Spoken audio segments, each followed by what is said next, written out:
I'm not a lawyer, but let's go through the arrest warrant that was filed in connection with the death of 20-year-old Caleb Wilson, the Southern University college student who recently passed away after a hazing incident.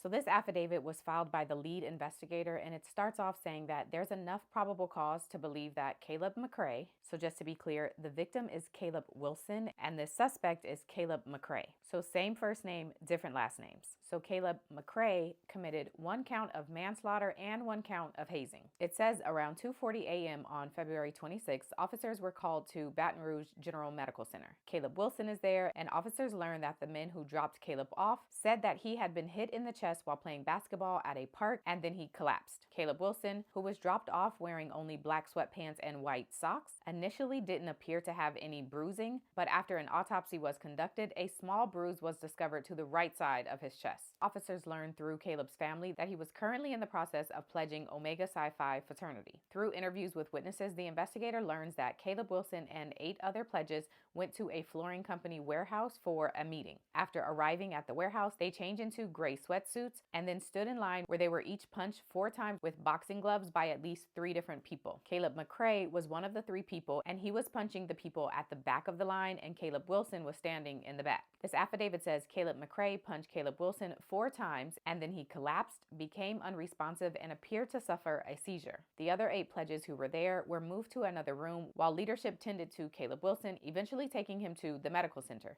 after changing him out of that gray sweatsuit and into the black sweatpants. After the investigator gets this information, he gets a search warrant for the warehouse, and there they find a pair of black boxing gloves, which again supports what some of the witnesses had told him. So they conduct more interviews, and those witnesses who were there at the time of the incident further confirm that Caleb McRae is the person who punched Caleb Wilson that night. Now, the affidavit does say that all information gathered at this point in the investigation indicates that Caleb McRae did not have any intent to cause death or great bodily harm to any of the pledges, but he is confirmed to be the person that punched Caleb Wilson prior to him collapsing and ultimately passing away.